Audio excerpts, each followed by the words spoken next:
Está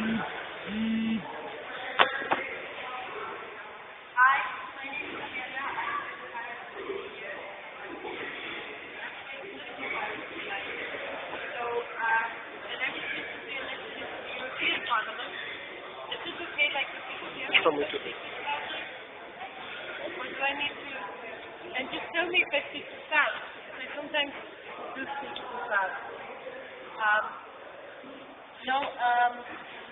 I became politically involved in the Paris Party 3 years ago, more or less, maybe 3.5. And I was recently elected to the European Parliament, and I am currently the youngest member of the European Parliament. And also in the minority group women, which accounts for possibly 25 to 30% of the total amount of parliamentarians. So I don't really know what kind of issues you want to know about the Paris Party now. Like, what's the main focus of interest for you? Like, what the Paris Party will be doing in the European Parliament, or like? I want to know how this works. For example, what's the relationship between the European Party and Parliament and the Swedish government?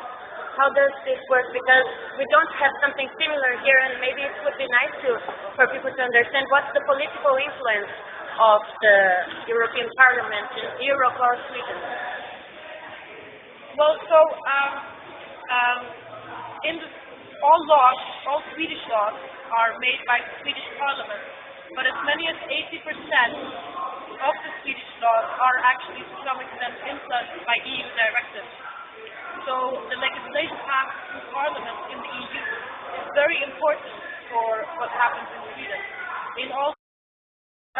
There's one directive called the Data Retention Directive, and that basically says all ISPs, all internet service providers and mobile communications providers in the Union have to keep track of when somebody called, to who they called, for how long they talked, where they were when they called, and the same thing for internet pages, and basically keep this in store so that the police can go in and check the registers later.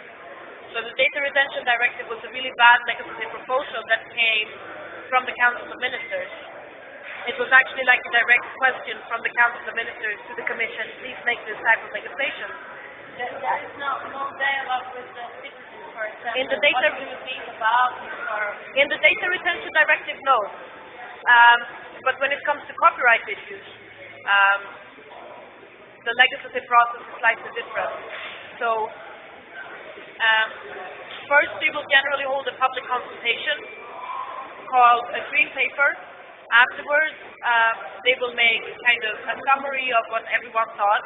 Like, public consultations are open to everyone, industry, NGOs, private persons, obviously government, anyone who wants to contribute.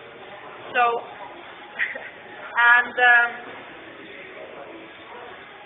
it's usually summarized in a white paper, which is basically, okay, so this is what everyone said, and this is what we propose that we'll do. And after the white paper, the Commission will make a proposal for legislation. They're the only institution in the EU who can actually put forth a proposal for legislation. It's like political environment, you think it's always come back? Oh, yes. The EU is a very complicated environment to work in. There's many institutions, and because the EU is kind of currently halfway between a federation and an intergovernmental union,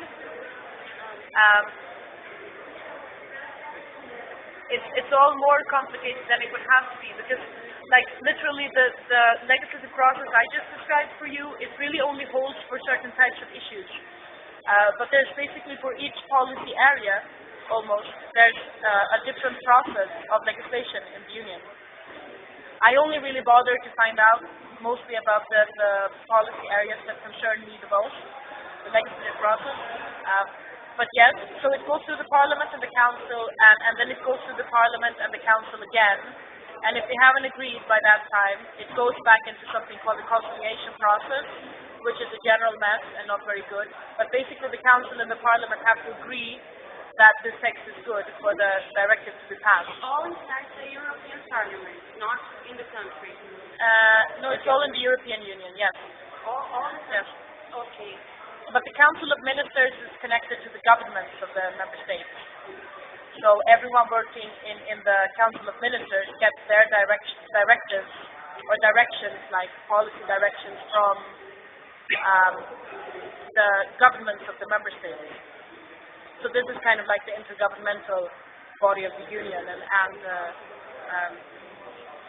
the Parliament is super-governmental or supranational.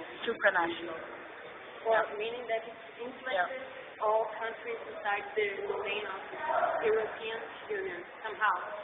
No, I wouldn't think it's more like the Setting up a movement, something decentralized and totally pirate and underground and cultural people that want to do things, setting up an actual party, something that is more organized and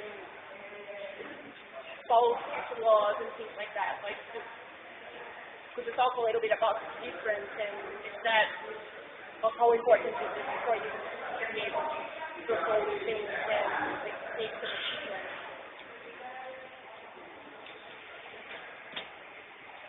I think there's a big difference between being a political party and being a social movement in the sense that, say, the free culture movement is, or the free software movement. The approaches are entirely different.